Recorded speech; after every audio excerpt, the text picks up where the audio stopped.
మీరు ఎంత కష్టపడుతున్నా, ఏ పని చేస్తున్నా డబ్బు నిలవటం లేదా? చేసిన పని చివరి వరకు వెళ్లకుండానే మధ్యలోనే ఆగిపోతూ ఉందా?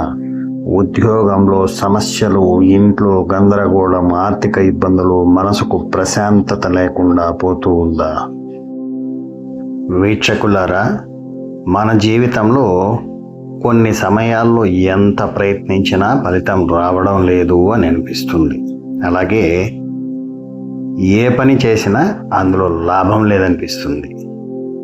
దానికి కారణం కేవలం అదృష్టం కాదండి, మన చుట్టూ ఉన్న నెగటివ్ ఎనర్జీ కూడా కారణం కావచ్చు. అలాంటి సమయంలో పెద్ద పెద్ద పరిహారాలు ఏది అవసరం లేదండి. చాలా సులభంగా ఇంటి దగ్గర మన ఇంట్లో చేసుకునే ఒక చిన్న పరిహారం కూడా మన జీవితాన్ని అలా మార్చేస్తుంది. ఆ విషయాలు వివరంగా కూడా మీకు తెలియజేస్తాను. ఈరోజు నేను మీకు చెప్పబోయే ఈ పరిహారం చాలా చాలా పవిత్రమైనది, అలాగే చాలా సులభమైనది కూడా. ముఖ్యంగా అనేక మందికి ఫలితాన్ని ఇచ్చిన శక్తివంతమైన పరిహారం కాబట్టి మీరు ఆచరించండి. ఈ పరిహారాన్ని సరిగ్గా భక్తితో చేస్తే ఆర్థిక సమస్యలు పూర్తిగా తగ్గిపోతాయండి. అలాగే ఉద్యోగంలో ఉన్నటువంటి ఆటంకాలు తొలగిపోతాయి, మనసుకు ప్రశాంతత వస్తుంది, ఇంట్లో శుభం శాంతి పెరుగుతుంది, మీరు అనుకున్న సకల కార్యాలందు విజయం అయితే చేకూరుతుందండి. దండిగా డబ్బులు ఉంటాయి మీ చేతి నిండుకు కూడా. కానీ ఒక విషయం గుర్తుంచుకోండి, ఈ పరిహారాన్ని ఎలాంటి అలసత్వం లేకుండా పూర్తి విశ్వాసంతో భక్తితో చేయాలి. ఇప్పుడు ఆలస్యం చేయకుండా ఈ సులభమైన అలాగే అద్భుతమైన ఫలితాలు ఇచ్చే ఆ పరిహారం ఏంటో వెంటనే చూసేద్దాం. ఆర్థికంగా ఇబ్బంది పడుతున్న వారికి, అలాగే మానసిక ప్రశాంతత లేనటువంటి వారికి, అనుకున్న పనులు సకాలంలో పూర్తి చేయలేనటువంటి వారికి, ఉద్యోగ సమస్యలు ఉన్న వారికి, ఉద్యోగం కోసం ఎంత వెతికినా ఉద్యోగం సిద్ధించినటువంటి వారికి ఇది మీకు సులభమైన అలాగే తొందరగా పరిహారాన్ని ఇవ్వగల ఒక చిన్న తంతండి. ఒక తెల్లటి బట్టను, ఇంచుమించు కర్చీఫ్ సైజు ఉన్నటువంటి ఒక చిన్న బట్టను తీసుకోండి. దాన్ని పసుపు నీటిలో అద్ది ఆరిన తర్వాత మీ కుడి చేతితో ఓ పిడికెడు తెల్ల ఆవాలు, అలాగే గరిక, 5 తెల్ల జిల్లేడి పువ్వులను అందులో ఉంచి ముడి కట్టండి. ఇది వీలైనంత వరకు ఉపవాసంతో చేయండి. దాన్ని మీకు దగ్గరలో ఉన్న గణపతి ఆలయానికి తీసుకువెళ్ళండి. వినాయకుడి ముందుంచి మీకు ఏదైతే సమస్యలు కష్టాలు ఉన్నవో వాటిని తీర్చమని ప్రార్థించండి. మీకున్న కష్టాలు కావచ్చు, లేకపోతే ఆర్థిక ఇబ్బందులు కావచ్చు, ప్రతి ఒక్కటి కూడా మనసులో తలుచుకొని తీర్చమని గణపతిని ప్రార్థించండి. అలాగే ఓ కొబ్బరికాయను కొట్టి ఆ ఒప్పులు అక్కడే వదిలేసేయండి. తర్వాత మీరు కట్టిన ఆ ముడుపును తీసుకుని మరో కొబ్బరికాయ, అలాగే కర్పూరము, బెల్లంతో మర్రి చెట్టు వద్దకు చేరుకోండి. సరాసరి అంటే మీరు గుడి దగ్గర నుంచి తిరిగి ఇంటికి రాకుండా నేరుగా మర్రి చెట్టు దగ్గరకు చేరుకోండి.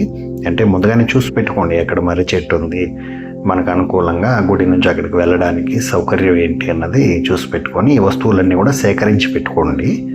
అంటే బెల్లము, 2 టెంకాయలు, కర్పూరము వగైరా తీసి ముందుగా సిద్ధం చేసి పెట్టుకొని గుడి దగ్గర నుంచి ఈ ముడుపు తీసుకొని సరాసరి మర్రి చెట్టు వద్దకు చేరుకోండి. అక్కడ ఆ ముడుపుతో మీ తల నుంచి కాళ్ళ వరకు 3 సార్లు పైనుంచి కిందకు దిగతీయండి. అంటే దిష్టి తీసినప్పుడు దిగతీస్తారు కదా, ఆ విధంగా తల నుంచి కాళ్ళ వరకు 3 సార్లు పైనుంచి కిందకు దిగతీయండి. దిగదీసిన ఆ ముడుపును మర్రి చెట్టుకు కట్టండి.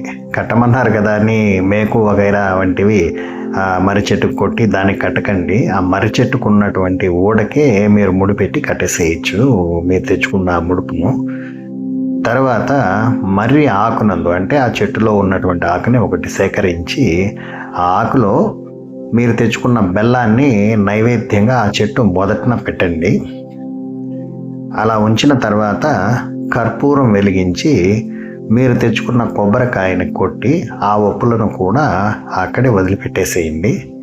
వదిలిపెట్టి వీలైతే ఆ మర్రి చెట్టుకు 3 చుట్లు చుట్టేసి ఇంటికి వచ్చేసేయండి.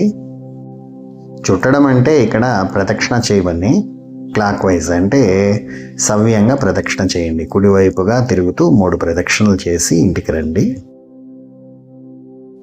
మీరు చేసేటువంటి ఈ తంతు ఏదైతే ఉందో అంటే ఈ కార్యక్రమాన్ని తలస్నానం చేసి శుచితో శుభ్రతతో ఉపవాసం ఉంటూ చేయాలండి.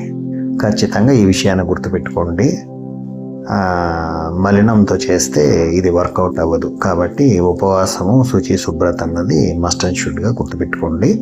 అలాగే మీరు చేసిన ఈ తంతు వల్ల నెల తిరక్క ముందే మీ సమస్యలన్నిటికీ పరిష్కారం లభించడంలో ఎటువంటి సందేహం లేదండి. ఆర్థిక బలంతో ప్రశాంత జీవనం సాగిస్తారండి. ఇలా చేసిన వారు కూడా మంచి ఫలితాలను పొందినట్లు నేను గమనించాను. చాలా వరకు మంచి స్థితిని పొందారు, ఆర్థికంగా నిలదొక్కున్నారు. అనుభవంతో చెప్పినది ఒక చిన్న తంతండి. చాలా సుఖంగా సులభంగా చేసుకోవచ్చు. ఇది డిపెండెన్సీ ఉండదు. ఫస్ట్ మీ జీవితం అంటే ఇంకొకరి పైన డిపెండ్ అయి బతకాల్సిన అవసరం రాదండి. మీరు ధైర్యంగా మీ జీవితాన్ని మీరు సుఖమయం చేసుకోగలరు ఈ తంతుతో. ఉద్యోగం లేని వారికి ఉద్యోగం వస్తుంది.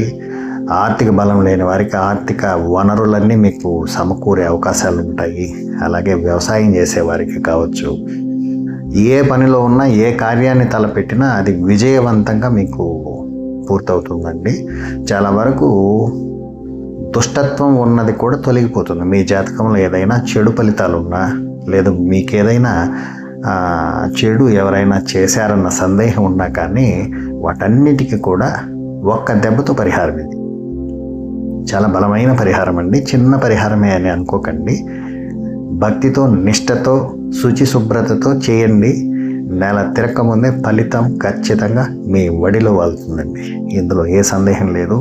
ఆ వినాయకుడు తప్పకుండా మీ మనసును అర్థం చేసుకొని మీకంటూ ఒక మార్గాన్ని ఏర్పరుస్తాడండి. చాలామంది జీవితాల్లో వెలుగును నేను చూశాను ఇది చేయమని చెప్పి.